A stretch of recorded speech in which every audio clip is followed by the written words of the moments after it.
নমস্কার, the story teller চ্যানেলে আজকের গল্প প্রভাত কুমার মুখোপাধ্যায় রচিত বেনামি চিঠি। রচনাকাল ভাদ্র ১৩০৫ বঙ্গাব্দ। গল্প পাঠে আমি অনিন্দিতা। কত সামান্য তুচ্ছ ঘটনার মূল ভিত্তির উপর কত বড় বড় ব্যাপারের প্রতিষ্ঠা হয়, তাহা চিন্তা করিলে বিস্ময়ের অবধি থাকে না। কথিত আছে, কোন দেশের রাজা মৃগয়া করিতে যাইবার মানসে ভৃত্যকে অশ্ব সজ্জিত করিতে আজ্ঞা দেন। ভৃত্য যখন এই কার্যে ব্যস্ত ছিল, তখন তাহার শিশুপুত্র আসিয়া মিঠাই খাইবার জন্য মহা আবদার আরম্ভ করে। পিতা বিরক্ত হইয়া পুত্রকে চপেটাঘাত করিল। ইহাতে সেই ক্রুদ্ধ শিশু একটা বংশদণ্ড তুলিয়া পিতার পদে নিক্ষেপ করিল। আঘাতের যন্ত্রণায় ও মনের বিরক্তিতে ভৃত্য ভালো করিয়া জিন কষিতে পারিল না। এই ত্রুটিবশত মৃগয়াকালে অশ্বপৃষ্ঠ হইতে পড়িয়া গিয়া রাজার মৃত্যু হয়। পরবর্তী রাজাটি ভয়ানক অত্যাচারী হইল। দেশশুদ্ধ লোক তাহার কুশাসনে অশ্রুপাত করিল। অবশেষে একটা ভয়ঙ্কর বিদ্রোহ উপস্থিত হইল। সহস্র সহস্র লোক মৃত্যুমুখে পতিত হইল। শত শত গৃহ দগ্ধ হইয়া গেল। এক কথায় রাজ্যটা লণ্ডভণ্ড হইয়া গেল। এখন এত বড় একটা ব্যাপারের মূল কারণ অনুসন্ধান করিতে করিতে সেই সহিষ্পুরের সন্দেশ খাইবার লোভে আসিয়া পৌঁছিতে হয়। আমাদের এই কাহিনীটিতেও একটি সামান্য ঘটনায় একটি বৃহৎ ফল ফলিয়াছিল। বুদ্ধিহীনা বালিকার লিখিত একখানি ২-৩ ছত্র বেনামি চিঠিতে একটি মনুষ্য জীবনের গতি আশ্চর্যরূপে ভিন্ন দিকে ধাবিত হইয়াছিল। যাহা হোক, এখন গল্প আরম্ভ করি। আজ প্রায় ২ বৎসর হইল রামসুন্দরের বিবাহ হইয়াছে। কিন্তু দুর্ভাগ্য, সে এখনো পর্যন্ত একটিবারও শ্বশুরবাড়ি যাইতে পাইল না। সে যখন বিএ শ্রেণীর ছাত্র, তখন তাহার বিবাহ হয়। তখন পরীক্ষা সন্নিকট বলিয়া জোরে শ্বশুরবাড়ি যাওয়া হয় নাই। বিবাহের কিছুদিন পরে তাহার শ্বশুর সপরিবারে নিজ কর্মস্থান এলাহাবাদে ফিরিয়া যান। জ্যৈষ্ঠ মাসে জামাইষষ্ঠী উপলক্ষে যথাসময়ে নিমন্ত্রণ আসিল। সে বৎসর উত্তর পশ্চিমাঞ্চলে দারুণ গ্রীষ্ম। কলেরা ও বসন্ত সেই দিকটাতেই নিজেদের দিগ্বিজয়ের শিবির স্থাপন করিয়াছিল। সংবাদপত্রের স্তম্ভ হইতে এই সমাচার প্রাপ্ত হইয়া রামসুন্দরের পিতা পুত্রকে শ্বশুরবাড়ি পাঠাইতে আপত্তি করিলেন। তাহার পর পূজার ছুটির সময় আবার যথারীতি নিমন্ত্রণ আসিল। কিন্তু রামসুন্দর জ্বরে পড়িল, যাওয়া হইল না। জ্যৈষ্ঠ মাসে জামাইষষ্ঠীর দিন আবার নিকটে আসিতে লাগিল। এবার রামসুন্দর যাইবেই। এবার উত্তর পশ্চিমাঞ্চলে বেশ বৃষ্টি হইয়াছে, কোনো প্রকার রোগের উপদ্রব নাই। এবার আর রামসুন্দরের আশালতা পুষ্পিত হইতে বাকি থাকিবে না। কলিকাতা হইতে আসিবার সময় সে একখানা টাইম টেবিল সঙ্গে করিয়া আনিয়াছিল। সেই টাইম টেবিলখানি এখন তাহার বেদ, অথবা একালের এচোরে পাকা ছেলেদের গীতা হইয়া দাঁড়াইল। রাত্রি ১০টার সময় হুগলিতে গাড়ি চড়িতে হইবে। ছাড়িবার পূর্বে অমুক সময়ে পৌঁছেতেছি বলিয়া এলাহাবাদে একখানা টেলিগ্রাম পাঠাইতে হইবে। তাহার পর গাড়িতে উঠিয়া উপরের বাঙ্কে বিছানা পাতিয়া নিদ্রা। নিদ্রা হইবে কি? গ্রীষ্মকালের রাত্রে রেলপথে ভ্রমণ কি আরামদায়ক? কি সুন্দর শীতল বায়ু! তাহার উপর রজনী যদি চন্দ্রালোকিত হয়। মোকমায় গিয়া প্রভাত হইবে, তখন এক পেয়ালা গরম গরম চা। নিশ্চয়ই খুব আরাম হইবে। বেলা ২টার সময় এলাহাবাদে পৌঁছনো যাইবে। ইত্যাদি প্রকারে রামসুন্দর মিস্ত্রি কল্পনা আর মালমশলায় আকাশে অট্টালিকা নির্মাণ করিতে ব্যস্ত রহিল। কিন্তু হরি হরি, সব পণ্ড হইয়া গেল। যাত্রার অবধারিত দিনের কিয়ৎ পূর্বে রামসুন্দরের মাতার ভয়ানক জ্বর। আর যাওয়া হইল না। আমরা রামসুন্দরের প্রতি অবিচার করিব না। সে এমন কথা ভাবে নাই আমি যাত্রা করিলে পর তখন মার জ্বর হইল না কেন, অথবা আমার যাত্রা করিবার দিন আরও কিছু পূর্বে ধার্য হয় নাই কেন। সে প্রাণপণে জননী দেবীর সেবা করিল, শ্বশুরবাড়ি যাওয়া হইল না। ইহার দরুন কোনো ক্ষোভ, কোনো অসন্তোষ তাহার মনে স্থান পাইল না। রামসুন্দরের মাতা আরোগ্য লাভ করিলেন। গ্রীষ্ম বকাশ ফুরাইয়া আসিল। এখন রামসুন্দর আইন পড়িতেছিল। বাক্স, বিছানা, পুস্তকাদির তল্পি বাঁধিয়া পুনরায় কলিকাতা যাত্রা করিল। কলেজে তাহার সহপাঠী বিবাহিত বন্ধুরা আসিয়া নিজের নিজের শ্বশুরবাড়ির গল্প ফাঁদিল। রামসুন্দর তাহাদের গল্পে নিজের কোনো অভিজ্ঞতা যোগ করিতে পারিল না। মাঝে মাঝে বিদ্রূপের বাণ আসিয়া তাহার মস্তকে পড়িতে লাগিল। সে মুখটি চুন করিয়া অত্যন্ত মনোযোগের সহিত ছুরির অগ্রভাগ দিয়া পেন্সিলের মস্তকে নিজ নামের আদ্যক্ষরটি খোদিত করিয়া সময় কাটাইল। এ বৎসর রামসুন্দরের আইন পরীক্ষা। পূজার ছুটির পূর্বে বাড়িতে লিখিয়া পাঠাইল, পরীক্ষা নিকট, পড়াশুনোর চাপ অত্যন্ত অধিক, এবার বাড়ি যাইব না। রামসুন্দরের জননী ইহাতে প্রথমে আপত্তি করিয়াছিলেন, কিন্তু তাহার সে আপত্তি টিকিল না। ছুটিতে রামসুন্দরের মেসের বাসার সকলে স্ব-স্ব-গৃহে গমন করিল। রামসুন্দর একা হইয়া পড়াশুনো করিতে লাগিল। 2-4 দিন এই রূপে কাটিলে একদিন ভোরের বেলায় নিদ্রাভঙ্গের পর বিছানায় পড়িয়া হঠাৎ তাহার মস্তকে একটা মতলবের আবির্ভাব হইল। একবার এই ফাঁকে এলাহাবাদ শহরটা দেখিয়া আসিলে হয় না? সেদিন প্রভাতে আর তাহার পড়াশুনো হইল না। কেবল যাব কি যাব না এই ভাবনায় মগ্ন রহিল। অবশেষে যাইবার পরামর্শই স্থির করিল।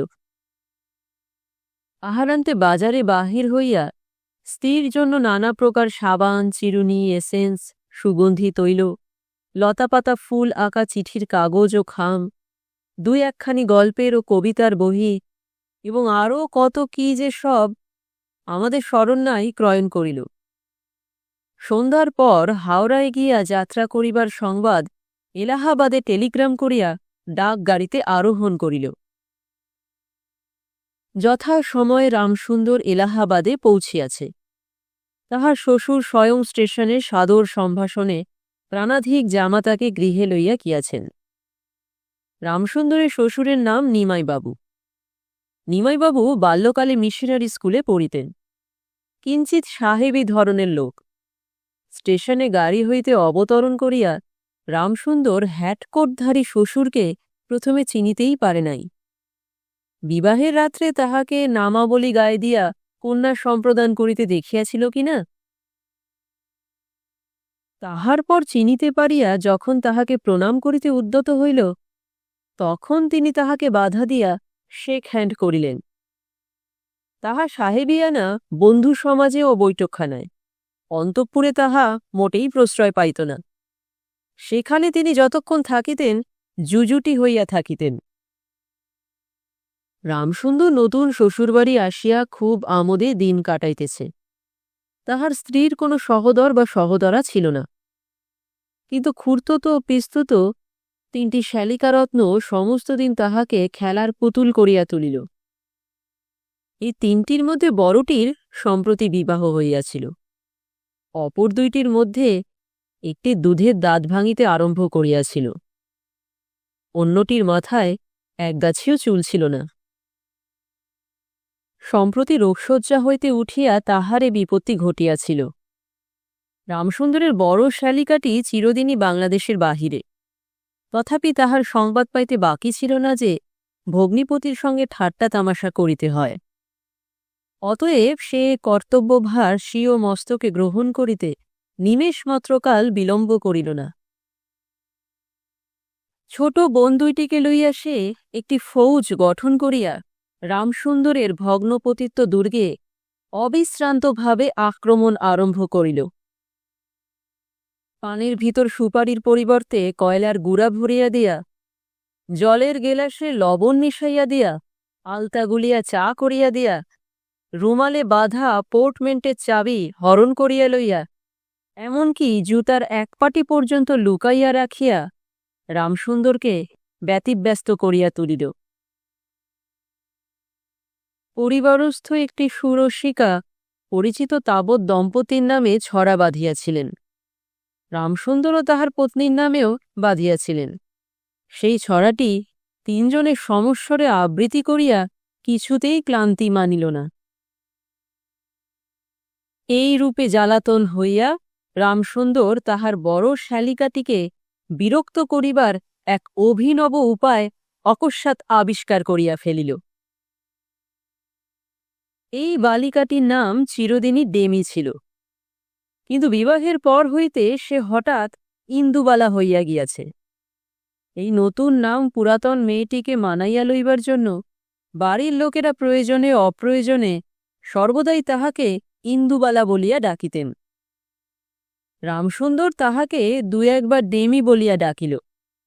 তাহাতে ইন্দুবালা কিঞ্চিৎ ক্রোধের সহিত আপত্তি জানাইল। রামসুন্দর আর ছাড়িবে কেন? সে তাহাকে ক্রমাগত ডেমি বলিতে লাগিল। ইহাতে সেই দাঁতপড়া মেয়েটির পূর্বস্মৃতি জাগিয়া উঠিল। সে এবং তাহার অনুকরণে ছোট মেয়েটি ডেমি ড্যাম ডেমি এই পুরাতন বিস্তৃত প্রায় খ্যাপানটি সুর করিয়া উচ্চস্বরে বলিতে বলিতে বাহু তুলিয়া তাণ্ডব নৃত্য আরম্ভ করিল। কণ্টকে নৈব কণ্টকং, এই নীতিবাক্যের সার্থকতা দেখিয়া রামসুন্দর মনে মনে অত্যন্ত আনন্দ অনুভব করিল। ইন্দুবালা প্রথম প্রথম অন্তঃপুরে গিয়া নালিশ করিতে লাগিল, কিন্তু তত্রস্থ ধর্মাধিকরণেরা হাসিয়া এই মোকদ্দমা ডিসমিস করিতে লাগিলেন। ইহাতে বালিকার অভিমান অত্যন্ত বাড়িয়া উঠিল। সে কাঁদিয়া ফেলিল।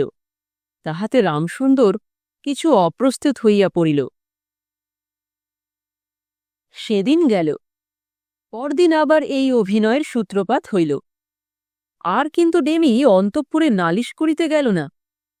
সে কিছুদিন পূর্বে একখানি গল্পের বহিতে পড়িয়াছিল, কোন লোক তাহার শ্বশুরবাড়িতে অবস্থান করিতে করিতে বিলাত পলাইয়া যাইবার আয়োজন করে। তাহার পিতামাতা ইহা জানিতে পারিয়া সময় মতো আসিয়া তাহাকে গ্রেপ্তার করেন। এই ঘটনা উপলক্ষে জামাইবাবুর নাকালের শেষ থাকে নাই। ইন্দুবালা ভাবিয়া চিন্তিয়া ঘরে খিল বন্ধ করিয়া এক টুকরা কাগজে বাম হস্তে লিখিল, তোমার ছেলে বিলাত পলাইয়া যাইবার আয়োজন করিয়াছে, সাবধান। এই কাগজখানি খামে পুড়িয়া রামসুন্দরের পিতার নামে ঠিকানা দিয়া দাসী হস্তে ডাক ঘরে পাঠাইয়া দিল। পত্র তৃতীয় দিবসে বেলা 10টার সময় রামসুন্দরের পিতার হস্তগত হইল। রামসুন্দরের পিতার নাম হরিবল্লভ বাবু। লোকটি সম্পূর্ণ সেকালেরও নহেন, একালেরও নহেন। সামান্য ইংরেজি জানেন, বয়স 50। পূর্বে কোথাকার নীলকুঠিতে চাকুরি করিতেন। শোনা যায় সে কার্যটিতে তাহার বেশ 2 পয়সা ছিল। এই 2 পয়সার সম্বন্ধীয় কি গোলযোগে বাধ্য হইয়া তাহাকে কর্মত্যাগ করিতে হয়। এখন বাড়িতে বসিয়া বিষয়কর্ম দেখিতেছেন। পৈতৃক ও স্ব উপার্জিত জমিদারি সম্পত্তির আয় হইতে সংসারটি বেশ চলিয়া যায় এবং কোম্পানির কাগজের সংখ্যা প্রতি বৎসর বৃদ্ধি হইতে থাকে। হরিবল্লভবাবু বৈঠকখানার ঘরে বসিয়া ঘোষেদের কন্যা বিবাহের একটা ফর্দ করিয়া দিতেছিলেন। এমন সময় উল্লিখিত পত্রখানি তাহার হাতে পৌঁছিল। খুলিয়া পাঠ করিয়া তাহার মাথায় যেন আকাশ ভাঙিয়া পড়িল। তৎক্ষণাৎ অন্তঃপুরে প্রবেশ করিয়া এ সংবাদ গৃহিণীকে অবগত করাইলেন। তিনি তো ইহা শুনিয়া ক্রন্দন করিতে লাগিলেন। দেখিতে দেখিতে পাড়াময় এ কথা রাষ্ট্র হইয়া পড়িল। প্রতিবেশী বন্ধু আত্মীয় স্বজন অনেকগুলি আসিয়া উপস্থিত হইলেন। সকলে বৃদ্ধকে পরামর্শ দিলেন, আর ক্ষণমাত্র বিলম্ব করা উচিত নহে। কলিকাতায় গিয়া যাহাতে ছেলেকে পাওয়া যায় সেই চেষ্টা করিতে হইবে। তৎক্ষণাৎ পালকি বেহারা ডাকিতে লোক ছুটিল। অর্ধ ঘণ্টার মধ্যে সমস্ত প্রস্তুত। রামসুন্দরের পিতা অস্নাত ও অভুক্ত অবস্থাতেই যাত্রা করিতে প্রস্তুত হইয়াছিলেন। পাড়ার ভদ্রলোকদের অনুরোধে তাহার হইতে পাইল না। হরিবল্লভবাবু গৃহদেবতাকে সজল নেত্রে ভক্তি ভরে প্রণাম করিয়া কলিকাতা যাত্রা করিলেন। গৃহিণী বিশেষ করিয়া বলিয়া দিলেন, যদি মা কালী মা দুর্গার ইচ্ছায় এখনও সে বিলাত গিয়া না থাকে, তবে যেন তাহাকে বাড়িতে আনা হয়। আচ্ছা, ইংরেজি পড়িয়া কাজ নাই, বামুনের ছেলে ঠাকুর পূজা করিয়া খাইবে। হরিবল্লভবাবু কলিকাতায় পৌঁছিয়া রামসুন্দরের বাসা খুঁজিয়া বাহির করিলেন। দরজায় চাবি বন্ধ। পাশে একটি দোকানদার ছিল। সে বলিল, ছুটিতে সব বাবুরাই চলিয়া গিয়াছেন, কেবল একটি বাবু ছিলেন, কয়দিন হইতে তাহাকেও দেখিতে পাইতেছি না। বৃদ্ধ হরিবল্লভবাবুর দুই চক্ষু ছলছল করিতে লাগিল। ছেলে যে বিলাত গিয়াছে এ বিষয়ে আর তাহার কিছুমাত্র সন্দেহ রহিল না। এমনটা যে হইবে তাহা কি তিনি কখনো স্বপ্নেও ভাবিয়াছিলেন? এতকাল বুকের রক্ত দিয়া যাহাকে পোষণ করিয়াছেন, সে তাহার এই বৃদ্ধ দশায় বুকে শেল মারিয়া বিলাত চলিয়া গেল। ভাবিলেন, আর কি সে বাঁচিয়া থাকিয়া ফিরিয়া আসিবে? যদি ফিরিয়া আসে তবে জাতিচ্যুত সমাজচ্যুত হইয়া আসিবে। তাহাকে আর ঘরে রাখিতে পারিবে না। শ্রাদ্ধের পর্যন্ত সে অধিকারী থাকিবে না। হয়তো একটা খ্রিস্টানীকে বিবাহ করিয়া আনিবে। এমনও তো অনেক লোকে করিয়াছে। সকলেই ইংরেজি শিক্ষার দোষ বলিয়া মনে হইতে লাগিল। ভাবিলেন, রামসুন্দর যখন প্রবেশিকা পরীক্ষায় উত্তীর্ণ হয়, সেই সময় গ্রামের স্কুলে যে মাস্টারের চাকরিটি জুটিয়াছিল, তাহা করিতে দিলে কলিকাতায় আসিয়া কুসঙ্গে পড়িয়া ছেলেটি খারাপ হইত না। বাসার দরজার বাহিরে দুইটি ধারে যে ইষ্টক নির্মিত দুইটি বসিবার স্থান আছে, সেইখানে বসিয়া বৃদ্ধ ব্যথিত মনে এই সমস্ত চিন্তা ও অশ্রুপাত করিতে লাগিলেন। ক্রমে সন্ধ্যা হইয়া আসিল। তখন উঠিয়া ধীর পদে আশ্রয়ের সন্ধানে বাহির হইলেন। তাহার এক বাল্যসখা জীবনকৃষ্ণবাবু হাইকোর্টে ওকালতি করিতেন বাসা বাগবাজারে। তাহারই কাছে যাইবার জন্য প্রস্তুত হইলেন। বন্ধুর সঙ্গে বন্ধুর অনেককালের পর সাক্ষাৎ হইল। পরস্পর কুশল প্রশ্নাদি জিজ্ঞাসা করিবার পর হরিবল্লভবাবু নিজের বিপদের কাহিনী আদ্যপান্ত বিবৃত করিলেন। জীবনকৃষ্ণবাবু সমস্ত নীরবে শুনিয়া কিয়ৎকাল চিন্তা করিলেন। পরে বলিলেন, আচ্ছা, বিলাত যে গেল, টাকা পেল কোথায়? হরিবল্লভবাবু বলিলেন, টাকা কোথায় পাইল তাহা তো আমিও কিছুই বুঝিতে পারিতেছি না। জীবনকৃষ্ণবাবু বলিলেন, বিলাত যাওয়া তো মুখের কথা নহে, বিস্তর টাকার প্রয়োজন। তাছাড়া সেখানে তো অবশ্য পড়িতে গিয়াছে, সেখানে তাহার খরচ যোগাইবে কে? এই কথাটি শুনিয়া হরিবল্লভবাবু যেন কতকটা আশ্বস্ত হইলেন। তখন তাহার মনে হইল ইহার ভিতর নিশ্চয়ই কিছু গোলযোগ আছে। পকেট হইতে বেনামি চিঠিখানা বাহির করিয়া জীবনকৃষ্ণবাবুর হাতে দিলেন। জীবনকৃষ্ণ পত্রখানি টেবিলের উপর রাখিয়া দেরাজ হইতে চশমাটি বাহির করিলেন। বাতিটা একটু উজ্জ্বল করিয়া দিয়া চশমাটি বেশ করিয়া মুছিলেন। চশমা পরিয়া উকিলোচিত গাম্ভীর্যের সহিত পত্রখানি অত্যন্ত সাবধানে পাঠ করিলেন। জিজ্ঞাসা করিলেন, এ হাতের লেখা কার? তাহা তুমি কিছু আন্দাজ করিতে পারো? অবশ্য বাম হাতে লেখা। হরিবল্লভবাবু না উত্তর সূচক শিরসঞ্চালন করিলেন। আরও কিছুক্ষণ গেল। জীবনকৃষ্ণবাবু বলিলেন, ছেলের বিবাহ দিয়েছিলে এলাহাবাদে না? হরিবল্লভবাবু বলিলেন, হ্যাঁ, কেন বলো দেখি? জীবনবাবু উত্তর করিলেন, পত্র ইলাহাবাদ হইতে আসিয়াছে, ইহা দেখো, এলাহাবাদে ছাপ রহিয়াছে। হরিবল্লভবাবু সাগ্রহে বলিলেন, তবে তো সে নিশ্চয়ই এলাহাবাদে গিয়াছে।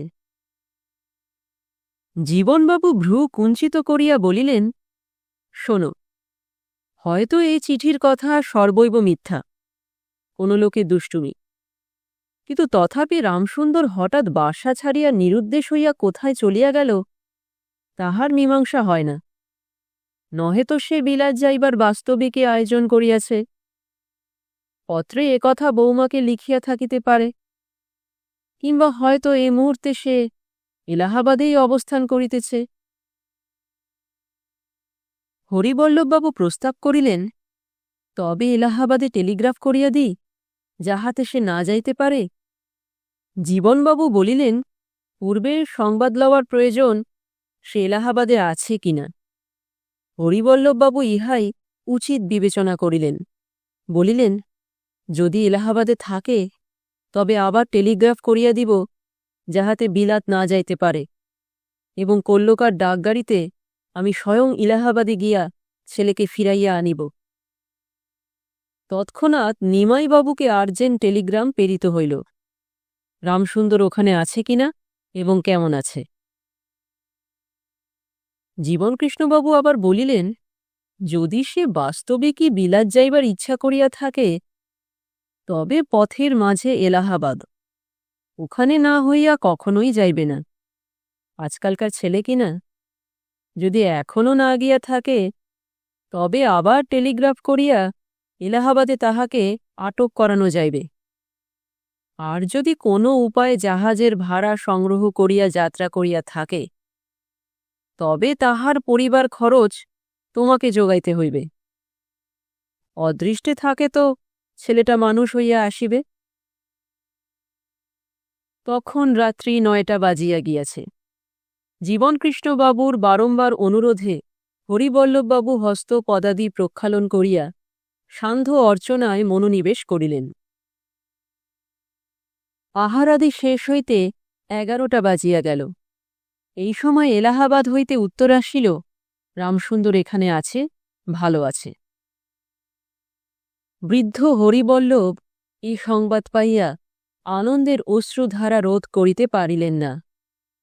জীবনবাবুর হাতটি ধরিয়া বলিলেন, ভাই, তুমি আজ আমার প্রাণদান দিলে। আজ আমার যে উপকার করিলে তাহা আমি এই জন্মে বিস্মৃত হইতে পারিব না। ঈশ্বর তোমাকে ধনে পুত্রে লক্ষ্মীশ্বর করুন। জীবনকৃষ্ণ হাসিয়া বলিলেন, আমি আর তোমার উপকারটা কি করিলাম। হরিবল্লভবাবু বলিলেন, বিলক্ষণ, তুমি না পরামর্শ দিলে ওসব বুদ্ধি কি আমার পাড়া গিয়ে মাথায় প্রবেশ করিত। তৎক্ষণাৎ দ্বিতীয়বার এলাহাবাদে আর্জেন্ট টেলিগ্রাফ প্রেরিত হইল, রামসুন্দর বিলাত পলাইবার আয়োজন করিয়াছে, তাহাকে আটক করো, আমি আসিতেছি।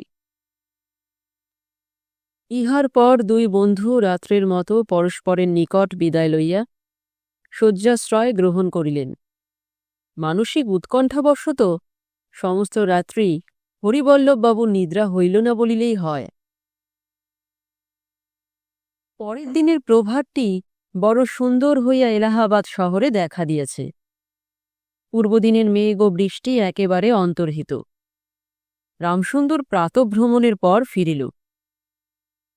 যখন বেলা 3টা হইবে তখন বৈঠকখানার ঘরে প্রবেশ করিয়া দেখিল, তাহার শ্বশুর মহাশয় সেইমাত্র চা পান শেষ করিয়া আরাম কেদারায় বসিয়া চুরুট সেবা করিতেছেন এবং একখানি সংবাদপত্র পাঠ করিতেছেন। রামসুন্দর তাহার কাছের চেয়ারখানিতে উপবেশন করিল। জামাতাকে দেখিয়া নিমাইবাবু সংবাদপত্রখানি টেবিলে রাখিয়া দিলেন। নেত্রলগ্নে চশমাটি ঠিক করিয়া চুরুটটি দন্তে দংশন করিয়া ইংরেজি ভাষায় বলিলেন, তুমি বিলাত যাইবার ইচ্ছা করিয়াছ, বেশ তো, অতি উত্তম কথা। রামসুন্দর ইহার মর্ম বুঝিতে না পারিয়া বোকার মতো চাহিয়া রহিল। নিমাইবাবু স্বীয় জামাতার ভাবী পদগৌরব কল্পনায় সূচিত করিয়া হর্ষোৎফুল্ল হইয়া উঠিলেন এবং সেই উচ্ছ্বাসে কেবল ইংরেজি কথাই বলিতে লাগিলেন। আমি তাহার বঙ্গানুবাদগুলি প্রকাশ করিব। জামাতাকে নিরুত্তর দেখিয়া নিমাইবাবু বলিলেন, আমার কাছে আর লুকাও কেন? আমি সকলই জানিতে পারিয়াছি। তুমি যে বিলাত যাইবার কল্পনা করিয়াছ, তাহাতে আমার সম্পূর্ণ সহানুভূতি আছে। তুমি খরচের কি বন্দোবস্ত করিয়াছ জানি না, হয়তো বিলাতে পৌঁছিয়া পিতাকে সংবাদ দিলে তিনি খরচ না দিয়া থাকিতে পারিবেন না, ইহাই ভাবিয়াছ। এইরূপ কেহ কেহ করিয়াছে শুনিতে পাই। তোমার পিতা দায়ে পড়িয়া তোমার খরচ যোগাইবেন সত্য, কিন্তু তোমার আচরণে তিনি দুঃখিত ও রুষ্ট হইবেন, তাহাতে কাজ নাই। আমি তোমার সমস্ত খরচের ভার লইলাম। রামসুন্দর এ সমস্ত কথা শুনিয়া অবাক হইয়া রহিল। আকাশ পাতাল ভাবিয়া কিছুই ঠিক করিতে পারিল না। প্রথমে মনে করিয়াছিল শ্বশুর বুঝি পরিহাস করিতেছেন, কিন্তু বিশেষ মনোযোগ দিয়া দেখিয়া তাহার মুখে কথাবার্তার ভঙ্গিতে সে ভাবের কণিকামাত্র লক্ষিত হইল না। উত্তরে সে যে কি বলিবে কিছুই ঠিক করিতে পারিল না। নিমাইবাবু উত্তরের অপেক্ষা না করিয়া আবার বলিতে লাগিলেন, তোমরা নব্য সম্প্রদায়েরা শ্বশুরের টাকা লইতে নিতান্ত নারাজ, আমি তাহা জানি। আমাদের সময়ে এরূপ ছিল না। আমার শ্বশুর মহাশয় তো আমায় খাওয়াইয়া পড়াইয়া লেখাপড়া শিখাইয়া চাকরি করিয়া দিয়াছিলেন। তিনি তাহা না করিলে আমি এতদিন কোথায় থাকিতাম? আমার একটিমাত্র কন্যা, আমার যাহা কিছু আছে তাহা ভবিষ্যতে তোমার হইবে। তুমি আমার নিজের টাকায় বিলাতের ব্যয় নির্বাহ করো। আজকাল যে দিন পড়িয়াছে তাহাতে এখানে থাকিয়া আর কিছুই হয় না, সুতরাং মনে কোনো প্রকার দ্বিধাভাব রাখিও না। তখন রামসুন্দর মনে করিল, বাহ, এ তো দেখিতেছি ব্যাপার মন্দ নয়। শ্বশুরের অর্থে যদি একটা কেষ্ট বিষ্ণু হইয়া আসিতে পারা যায়, তবে সুযোগ ছাড়ে এমন হস্তিমূর্খ কে আছে? প্রকাশ্যে সাহস করিয়া গম্ভীরভাবে বলিল, আমি বিলাত যাইব আপনি কেমন করিয়া জানিলেন? নিমাইবাবু পকেট হইতে টেলিগ্রাম দুইখানি বাহির করিয়া হাসিতে হাসিতে রামসুন্দরের হাতে দিলেন। রামসুন্দর সেই দুইটি আদ্যপান্ত নিরীক্ষণ করিয়া ভাবিল, আর কিছুই নয়, বাবা কোনো কার্য উপলক্ষে কলিকাতায় আসিয়া আমাকে দেখিতে পান নাই, অনুসন্ধান করিয়াছেন।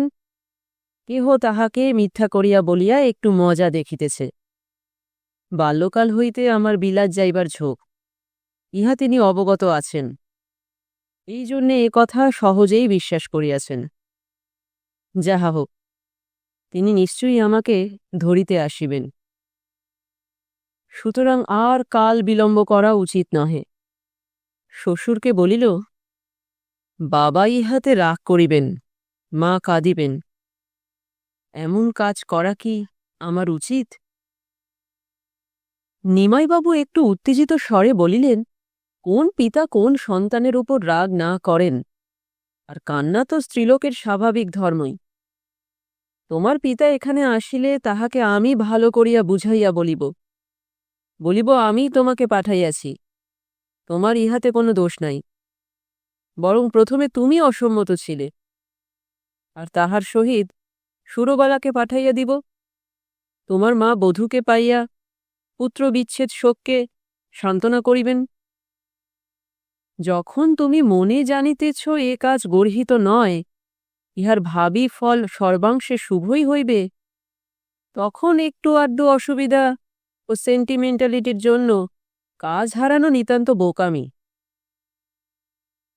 এই পর্যন্ত বলিয়া অল্প হাসির ভূমিকার সহিত বলিলেন, আর তোমার উপর তোমার সে পিতার অপেক্ষা আমারই অধিকার বেশি, কারণ আমি হইলাম ফাদার ইন ল, আমি তোমার আইনসঙ্গত পিতা। এই বলিয়া তিনি হো হো করিয়া উচ্ছ্বাস্য করিলেন এবং নির্বাপিত চুরুটটি পুনর্বার প্রজ্বলিত করিয়া স্বচ্ছন্দ মনে সতেজে ধূমপান করিতে লাগিলেন। সেই দিন বৈকালে ২-৩ ঘণ্টা কাল রামসুন্দর শ্বশুরের সহিত দোকান ঘুরিয়া ঘুরিয়া পোশাক পরিচ্ছদ ও অন্যান্য প্রয়োজনীয় দ্রব্য ক্রয় করিল।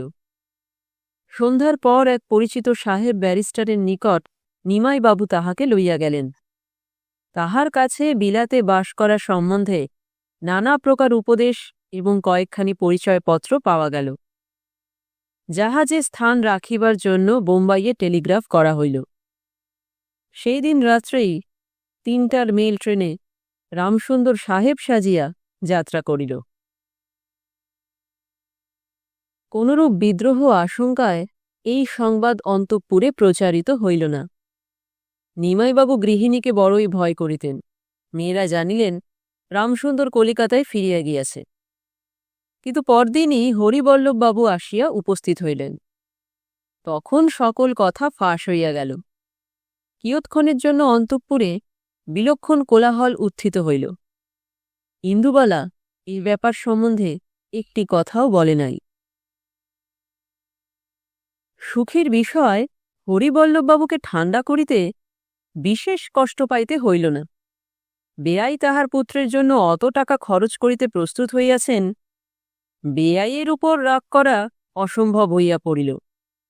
বিশেষত নিমাইবাবু এবং তাহার বন্ধুগণ বৃদ্ধকে ভালো করিয়া বুঝাইলেন, বিলাতে প্রবাসকালে অথবা পথে কোনো বিপদ সম্ভাবনা নাই, কোনো ভয় নাই, কোনো চিন্তা নাই, কত লোক যাইতেছে ইত্যাদি। পূর্ব পরামর্শ মতো সুরবালাকে তাহার সঙ্গে পাঠাইয়া দেওয়া হইল। গল্পলেখকেরা বিধাতার বরে অনেক অসাধ্য সাধন করিতে পারে বটে, কিন্তু তাহাদের ক্ষমতারও একটা নির্দিষ্ট সীমা আছে। বিলাত ফেরত ব্যক্তিগণ গল্পের বিষয়ভূত হইলে তাহাদিওকে মিস্টার ছাড়া অন্য কিছু বলা লেখকদের সেই ক্ষমতা সীমার অতীত। মিস্টার রামসুন্দর বিলাত হইতে ফিরিয়া এলাহাবাদ হাইকোর্টে ব্যারিস্টারের ব্যবসা আরম্ভ করিয়াছেন। 2 বৎসরেই বেশ পসার জমিয়া গিয়াছে। পিতামাতা পুত্রের সম্পদে তাহার পূর্বকৃত অপরাধ বিস্মৃত হইয়াছেন। একটা জাকালো রকমের প্রায়শ্চিত্ত ক্রিয়ায় সমাজও রামসুন্দরকে মার্জনা করিয়াছে। আপাতত মার্জনা করিয়াছে বটে, কিন্তু কন্যার বিবাহের সময় কোনো গোল উঠিবে কিনা বলা যায় না। রামসুন্দর দেশের বাড়িতে চাবি বন্ধ করিয়া পিতামাতাকে মাঝে মাঝে লইয়া আসেন, কিন্তু এখানে অত্যন্ত গরম বলিয়া তাহারা অধিক দিন থাকিতে চাহেন না। এক বেনামি চিঠি যে তাহার বিলাত যাওয়ার মূল সূত্র, তাহা রামসুন্দর অনেক দিন পরে জানিতে পারিয়াছে। কিন্তু কে যে তাহার লেখক বহু চেষ্টাতেও আবিষ্কার করিতে পারে নাই।